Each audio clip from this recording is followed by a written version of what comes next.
Welcome to the Zandbergen Report, where wealth strategies and pop culture collide, featuring your distinguished host and certified financial planner, Bart Zandbergen.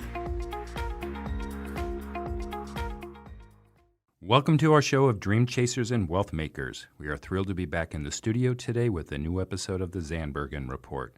I'm proud to bring in the movers, shakers, and difference makers who are passionate about sharing what they have learned and what you need to know today. Hello, everyone, and welcome. Welcome to this week's edition of the Zandbergen Report. I'm excited to have in studio this week my partner, Letitia Berbaum. Tish, thanks for joining. Thank you. Of course. And our very special guest is Dr. Naomi Win, a clinical psychologist, as we talk about some of the psychological factors of investing, uncertainty, and all the fun stuff that goes along with human behavior. So, Dr. Win, welcome to the show. Thank you so much. Thanks for having me. Yeah, of course. So when we met at your presentation, I was so interested in the behavioral finance component of your presentation. For Tish and I, it's a big part of our practice because obviously we're dealing with human emotions, and especially in times of volatility, variability, uncertainty. And a lot of that is not only have we had it in the distant past, but I think we foresee it coming in the future, given that we're in an election year and change in interest rates, and inflation, and so on and so forth. So I know that you have some thoughts on that. I'll kind of let you lead into like some of your major ideas and concepts of that. And I think I know we have a couple of questions. Tish, you want to start with our first question for Dr. Win? Yeah. So because the conversation, we're going to just talk about behavior and uncertainty. Maybe you can break down a little bit. You were saying that uncertainty is often treated as a factor of influencing behavior. Maybe you can explain why that's treated as framing. Yeah, definitely. I think a lot of the time when we speak about behavioral finance, we'll be addressing heuristics, biases, we'll be addressing these kind of neurological, emotional, or cognitive drivers and these patterns where we sort of short circuit good decision making in order to head off some of the different anxieties or emotions that we have around situations that are uncertain or provoke stress for us. But in the same way that if we want to treat an illness, we'd have to look beyond the symptoms, more towards the etiology and the cause.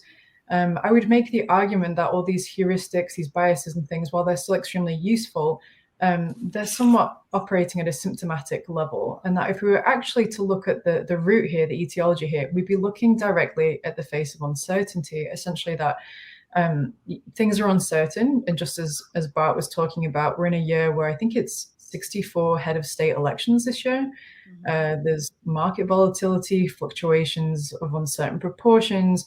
And if we think about our reaction to that, this sort of stress or the fear that's provoked, this maladaptive reaction, it can lead to a lot of people kind of grasping for control, looking for predictability, looking for a response to forecasts or predictions, kind of grabbing onto something that will give them a sense of stability. And so I guess my point here is that uncertainty can be treated as this sort of bug that happens to us when it's more so of a feature. So I prefer to treat it as the framing.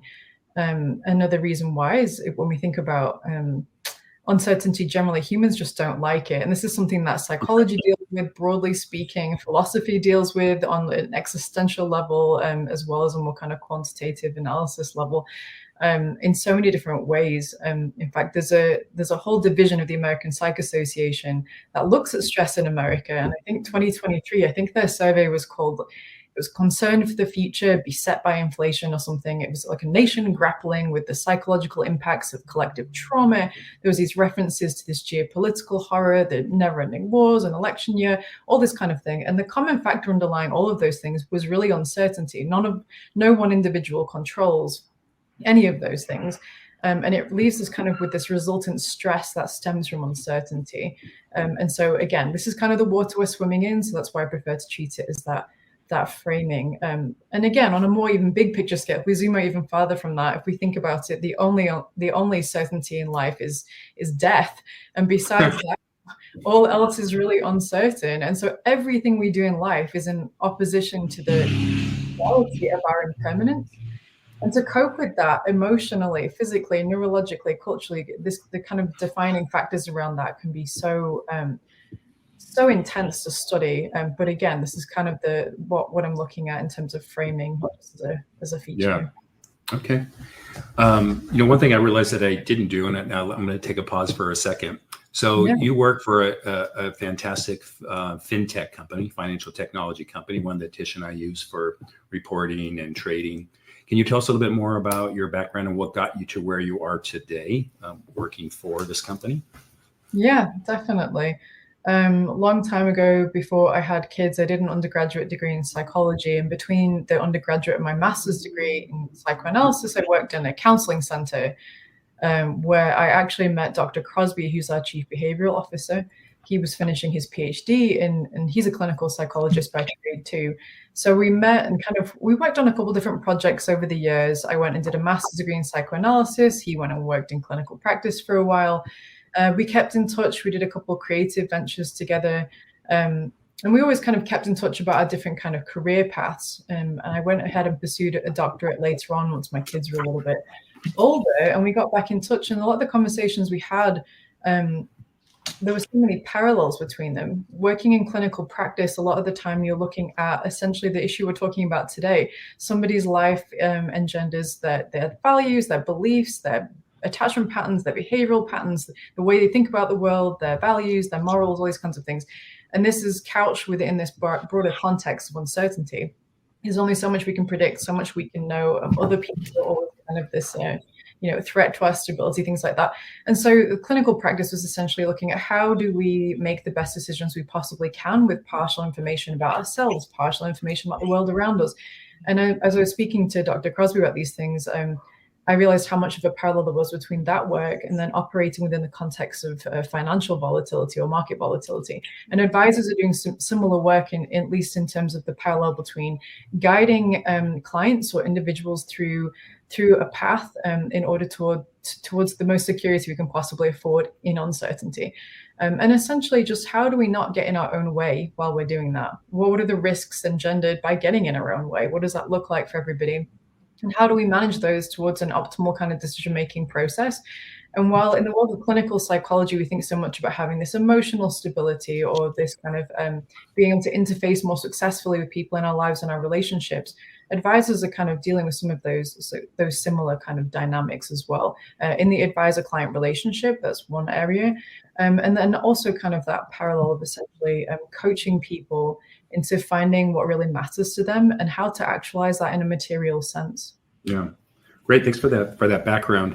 You remind me, I just, one of my favorite books I've recently completed was The Uncertainty Solution. You can see I have a theme here of what I'm interested in these days. Yeah, apparently, yeah. By Dr. John Jennings. And one of a phrase that I got from his book was uncertainty causes discomfort and discomfort causes us to make bad decisions. And we find that to be very true, definitely in the investment world.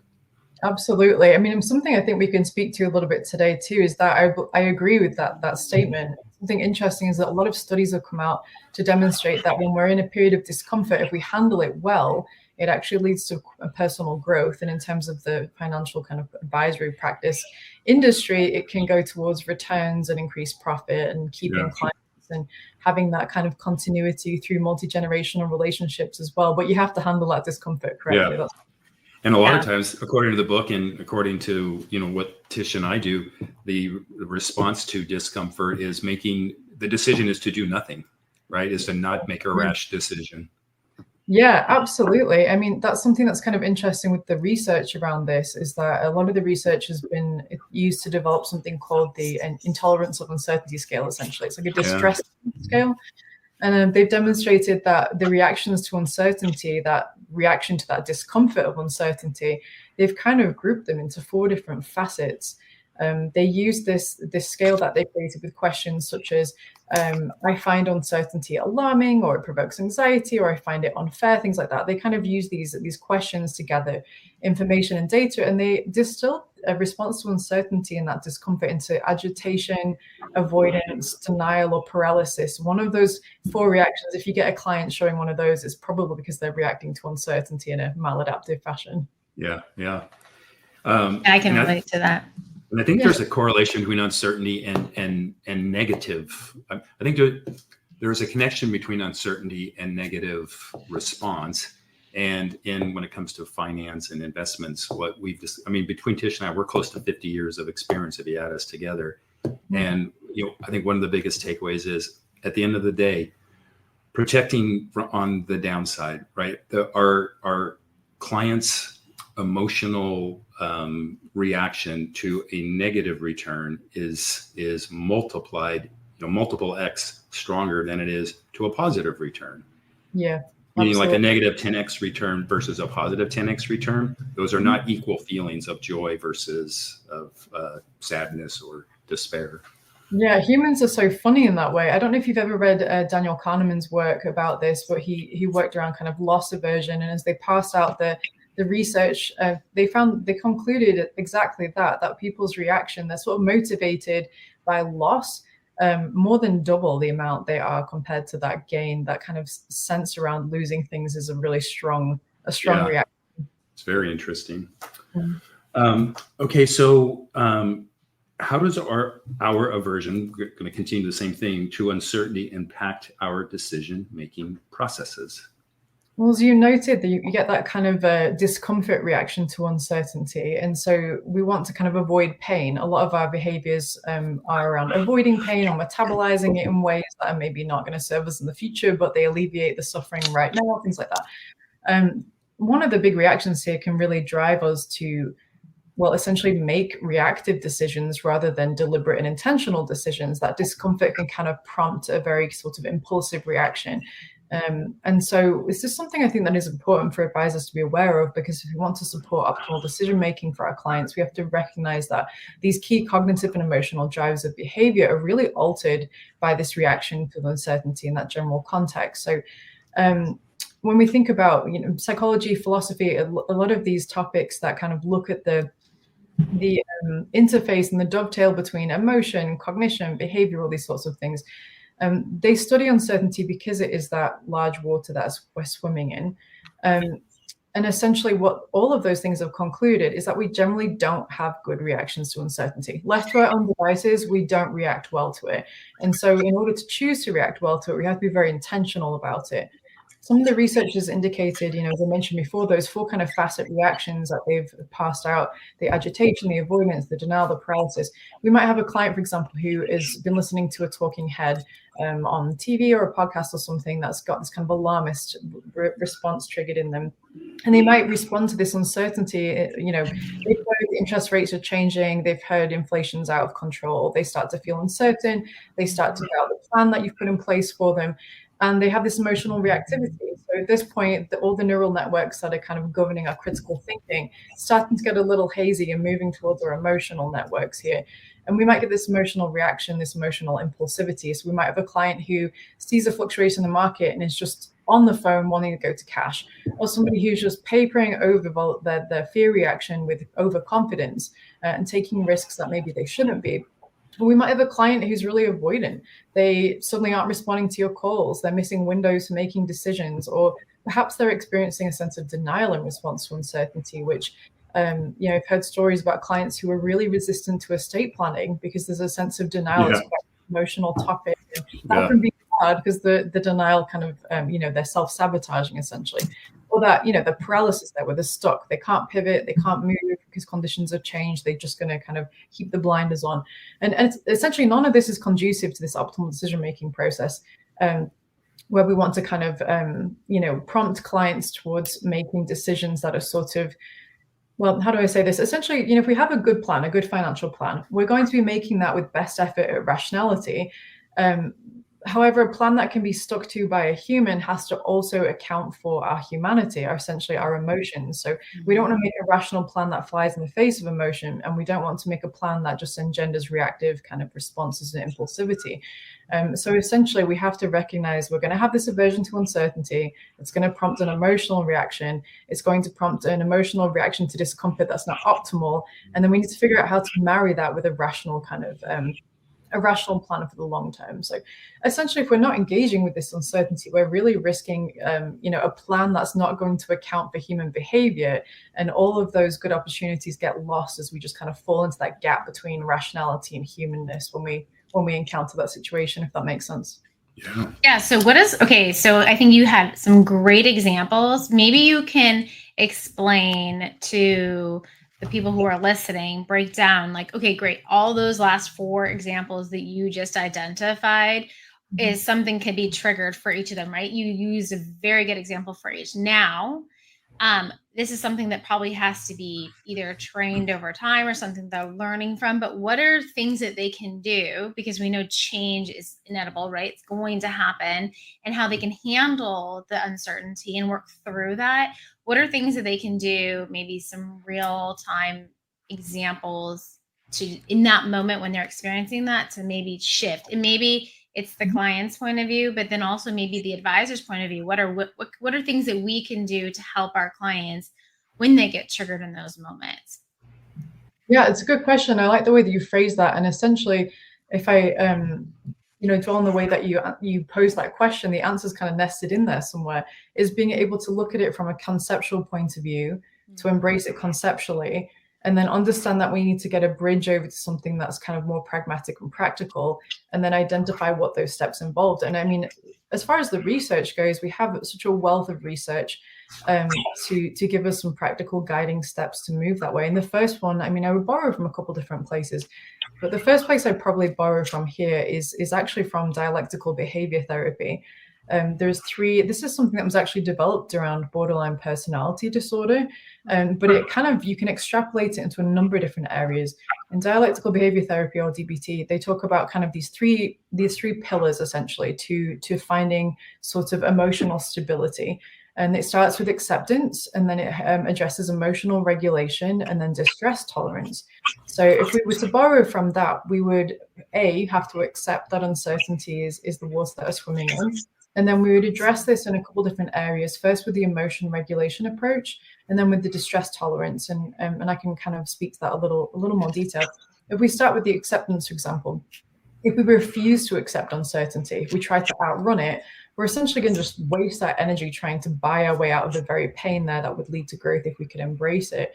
And a lot of psychology is in direct reaction to how do we just accept uncertainty. If we think about, there's a psychologist, Yalom, talks about how we have these 4 universal questions that happen for all humans that we have to answer. We're all going to die.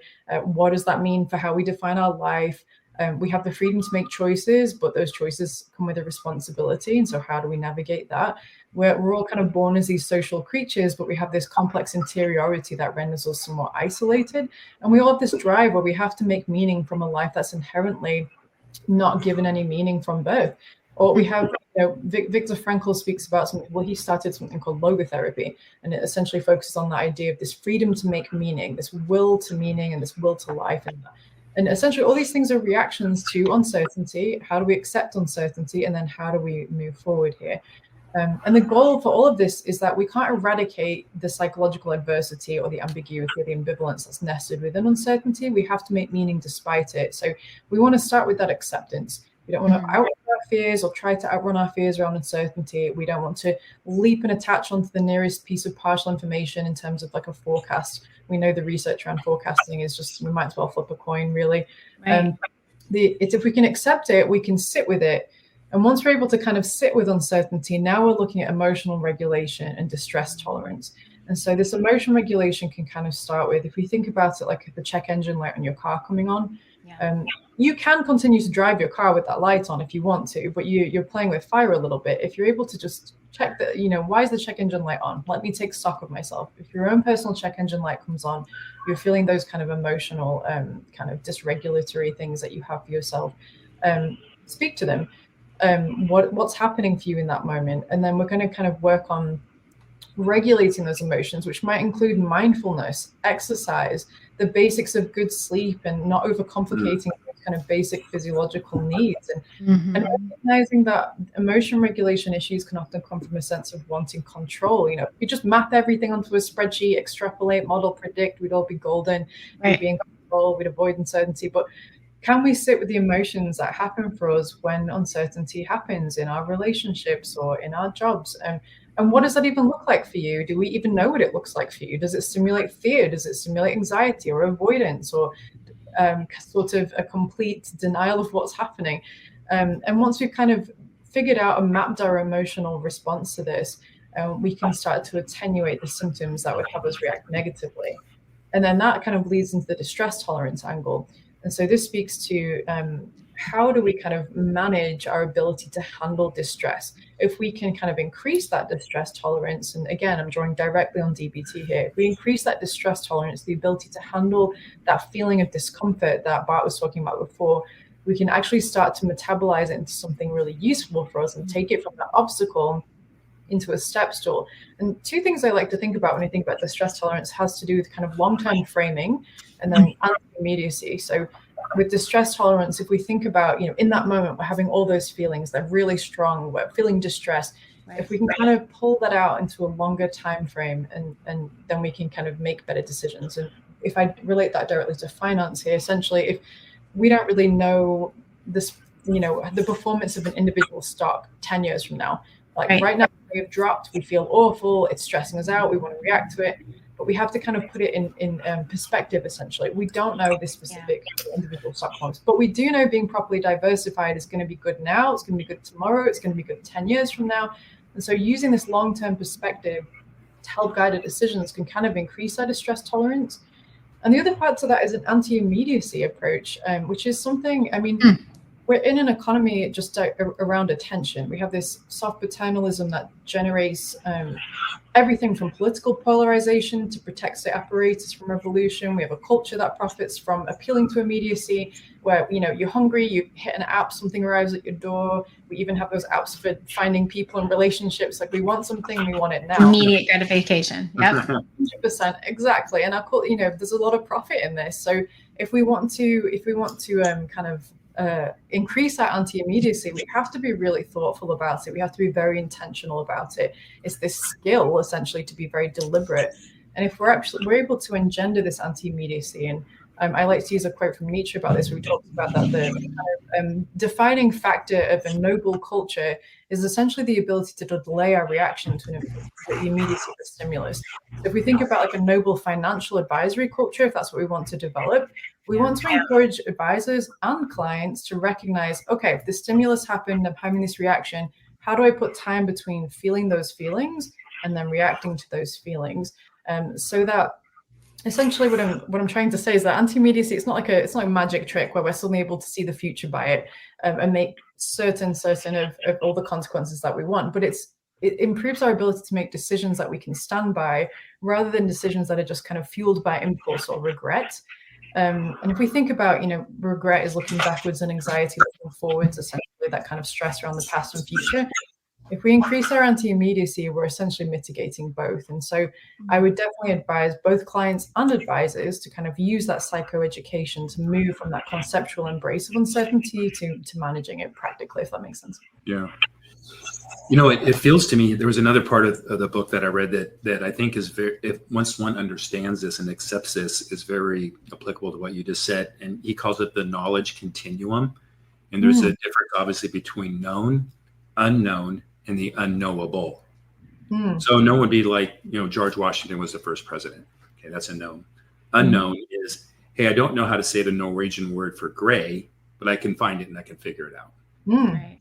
And then an unknowable is like, who's going to win the presidency in 2032, right? So I think just understanding that that's the continuum, and knowing that, look, there are things that we just don't know, and accepting that. I know. Do you feel that that's applicable to your discussion? Oh, absolutely. And I think it speaks to something too about just kind of how it works if we're not engaging with uncertainty. Accepting that spectrum, actually, if you think about that spectrum, if you wanted to just only make decisions that were certain, you would have to be operating within a very tiny paradigm on that huge spectrum. You're essentially closing on all the opportunities on every other side of where you are. And if you think about the most meaningful decisions you've ever made in your life, they all sort of engender risk of all three of those things. Like, if you're thinking about pursuing a passion, making big decisions, like having kids, starting a business, starting a relationship, committing to a relationship, any of those different things, you're essentially looking at, there's some knowable factors, that are known to you, and then there are some that you could possibly find out, and then there are some that are just who knows.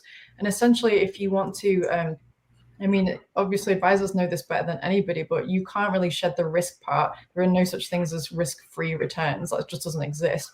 And Right. so if you're only going to make decisions based on, the spectrum you mentioned, Bart, on the known things, then you're kind of foreshortening the ability to have all the opportunities that come if you're able to embrace and kind of extend your ability to tolerate the find outable and then the unknown Right. as well. So Yeah. definitely.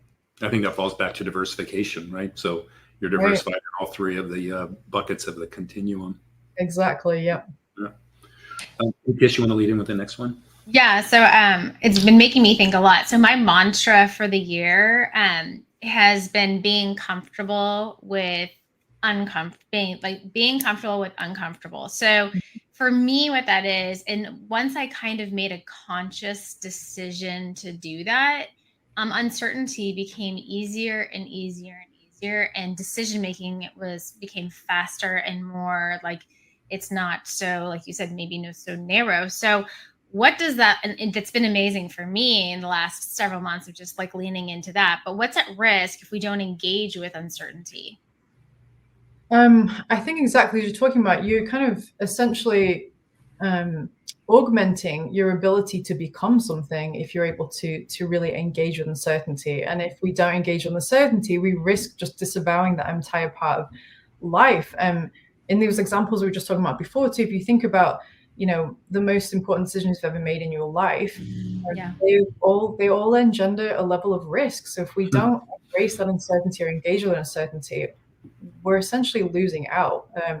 If we're only making decisions where we feel certain, we're going to foreclose on all those opportunities and possibilities. And it does make sense. We want to feel certain when we make those calls. And I appreciate what you're saying about kind of doing that practice of exercising, of recognizing, I want to feel certain.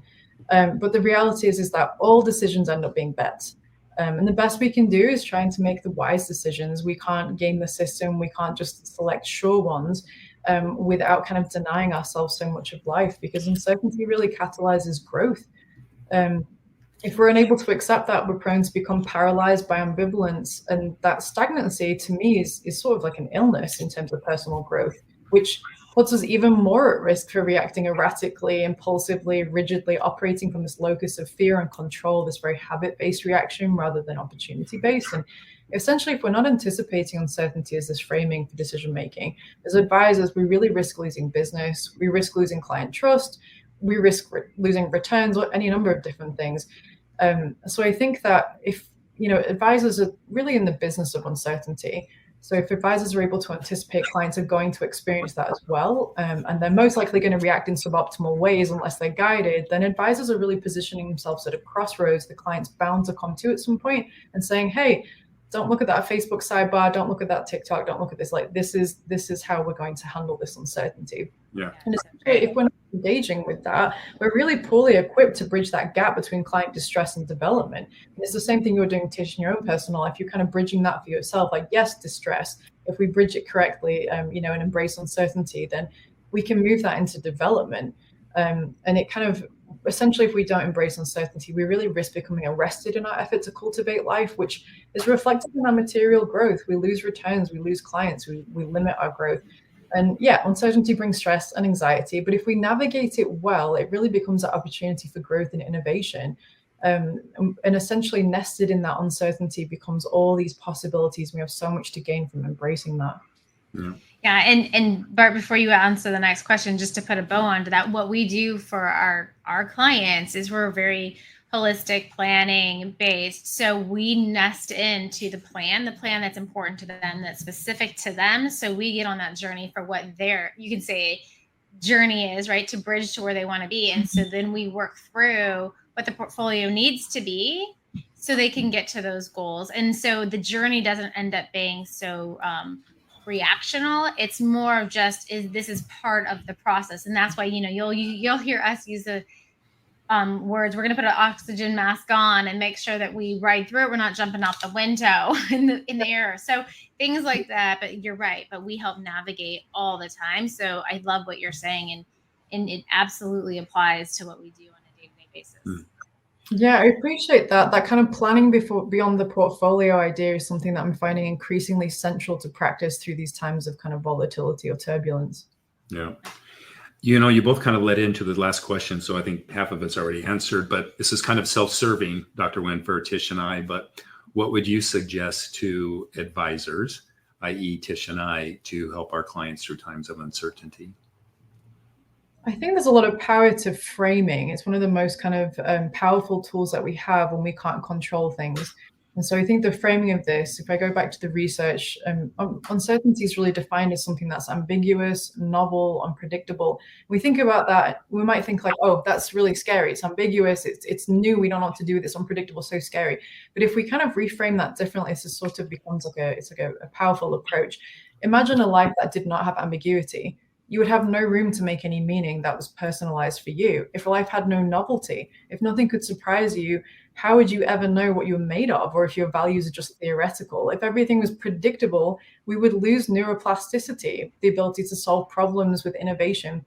And there's a lot of psychological principles around this. You could look into functional fixedness. Sorry, that's a good angle on this, or we probably don't have time to get into today.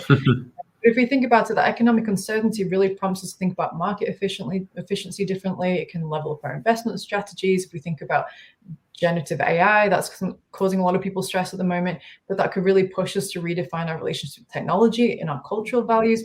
Essentially, if we can frame this uncertainty as opportunity, we're going to be doing ourselves favors. So I would certainly start there. I'd also recognize, that there was a Yale study recently about how neural networks are activated around kind of learning, reevaluation, kind of we're getting sharper, and they're really activated in periods of uncertainty. So this is a neurological process happening for us during uncertainty. And one way I like to think about that is, which I mentioned in this presentation, was I think about it in terms of like our ecological environment. So if we have, a prairie and a desert, for example, I'm out here in Colorado, the point at which those two ecologies meet, they're called ecotomes. And essentially those ecotomes have really robust plant life, really robust kind of creatures, because they've had to adapt. They suddenly have new predators, they have new conditions, and they just have to learn and grow.